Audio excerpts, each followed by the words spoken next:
నమస్కారం. జూలై మాసంలోని 16వ తారీఖు నుంచి 31వ తారీఖు వరకు ద్వాదశ రాశుల్లోని 12 రాశుల వారికి శుభ అశుభ ఫలితాలు ఏ విధంగా ఉన్నాయి, మరి వారు ఎటువంటి పరిహారం చేసుకుంటే వారికి శుభం ఫలితాలు కలుగుతాయనే వాటన్నిటి గురించి తెలియచేయడానికి ఈ రోజు స్టూడియోలో మనతో పాటు ఉన్నారు ప్రముఖ జ్యోతిష మరియు ఆధ్యాత్మికవేత్త బ్రహ్మశ్రీ నందిబట్ల శ్రీహరి శర్మ గారు. సో గురువు గారితో మాట్లాడి మరి ద్వాదశ రాశుల్లోని 12 రాశులకి మరి శుభ అశుభ ఫలితాలు ఏ విధంగా ఉన్నాయో తెలుసుకుందాం. నమస్కారం గురువు గారు. వాగర్థావివ సంపృక్తౌ వాగర్థ ప్రతిపత్తయే జగతః పితరౌ వందే పార్వతీ పరమేశ్వరౌ. సదాశివసమారంభాం శంకరాచార్య మధ్యమాం అస్మదాచార్య పర్యంతం వందే గురు పరంపరాం. ఆదిత్యాయ చ సోమాయ మంగళాయ బుధాయ చ గురుశుక్ర శనిభ్యశ్చ రాహవే కేతవే నమః.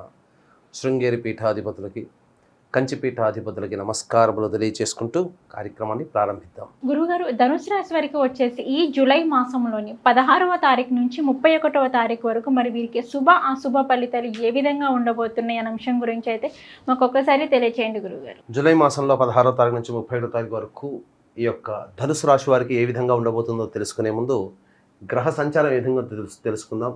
రాశి వారికి తృతీయంలో శని వక్రీకరించి, చతుర్థంలో రాహు, షష్టమందు కుజ మరియు గురువులు, అలాగే అష్టమందు రవి శుక్ర బుధులు మరియు దశమందు కేతువు. వెరసి కష్టే ఫలి అన్నట్టుగా ఈ యొక్క ధనుసు రాశి వారికి ఈ 16 నుంచి 31వ తారీఖు వరకు ఉంటుంది. ఎందుకంటే ఎక్కువ సార్లు ప్రయత్నం చేస్తే తప్ప ఫలితాన్ని పొందలేనటువంటి పరిస్థితి. ముఖ్యంగా ఈ యొక్క అష్టమ స్థానంలో సంచారం చేస్తున్నటువంటి గ్రహాల యొక్క ప్రభావం వలన భవిష్యత్తులో అంటే ఈ 16 నుంచి 31వ తారీఖు వరకు ఉద్యోగస్తులు చాలా జాగ్రత్తతో మీ యొక్క ఉద్యోగంలో మెలగాలి. తోటి ఉద్యోగస్తులతో కానీ లేకపోతే అధికారుల యొక్క ఆగ్రహం కానీ గురయ్యేటువంటి అవకాశం ఉంటుంది. కాబట్టి మీ యొక్క వాక్కు ఎంత అదుపులో ఉంచుకొని మీరు బిహేవ్ చేయగలిగితే అంత మీరు ఆనందంగా ఉంటారని చెప్పవచ్చు.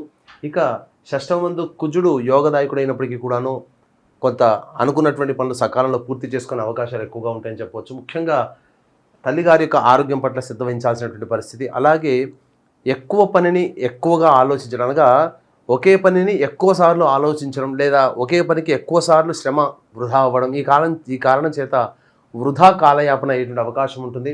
అలాగే వ్యాపారస్తులు జాగ్రత్తతో కనుక ఉన్నట్లయితే అన్ని రకాలుగా మీరు కొంతవరకు నష్టం నుంచి బయటపడే అవకాశాలు ఉంటాయని చెప్పొచ్చు. ఎఫ్ఎంసీజీ రంగంలో ఉన్నారు, రెస్టారెంట్, అలాగే హోటల్ బిజినెస్లో, సూపర్ మార్కెట్లో, విద్యాలయాలు, కళాశాలలకు సంబంధించి, అలాగే బంగారు వ్యాపారస్తులు, వీళ్ళందరికీ కూడాను లాభదాయకమైనటువంటి పరిస్థితి ఉన్నప్పటికీ వ్యాపార విస్తరణకు సంబంధించినటువంటి విషయంలో కాస్త ఆలోచించి నిర్ణయం తీసుకుంటేనే పెట్టుబడులు అనేటువంటి పెట్టే ప్రయత్నం చేయండి.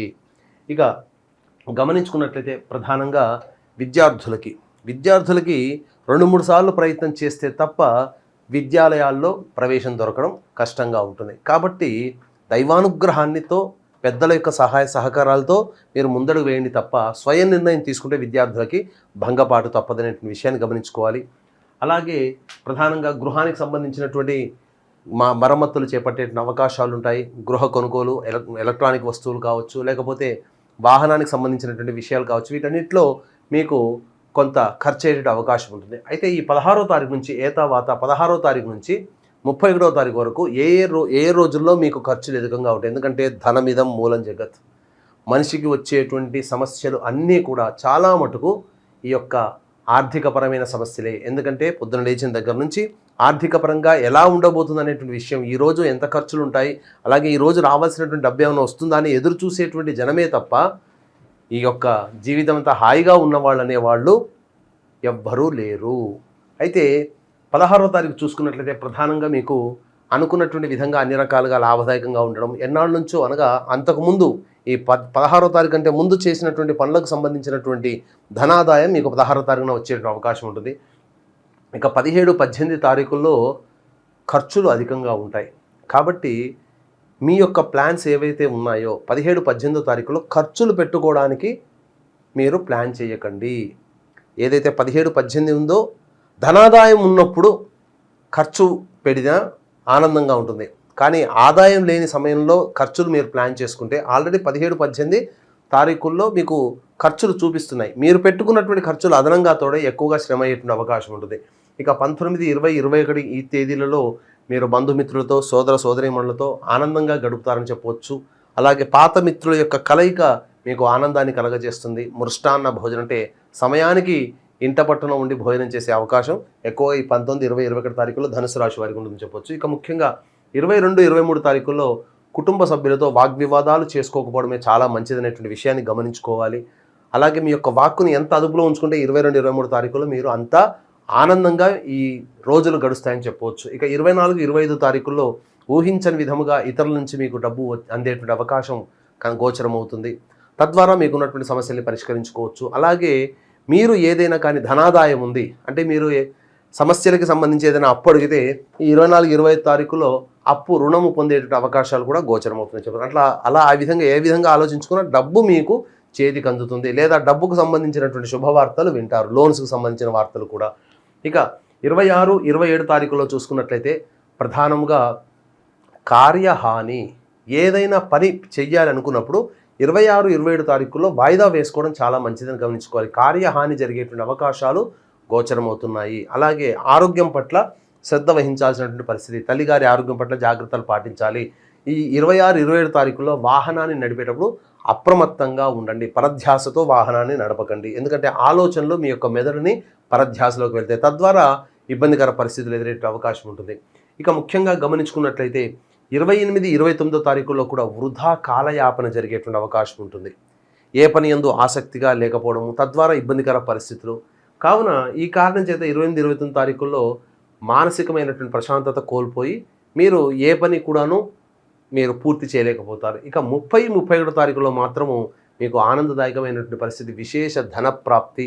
ఇప్పటి వరకు ఈ 16 తర్వాత 19, 20, 21 ఈ తారీఖులు బాగుంటే 21వ తారీఖు తర్వాత మళ్ళీ చెప్పుకోదగ్గటువంటి ఆనందదాయకమైనటువంటి పరిస్థితి ఏదైనా ఉందనంటే అది 30, 31 తారీఖుల్లో.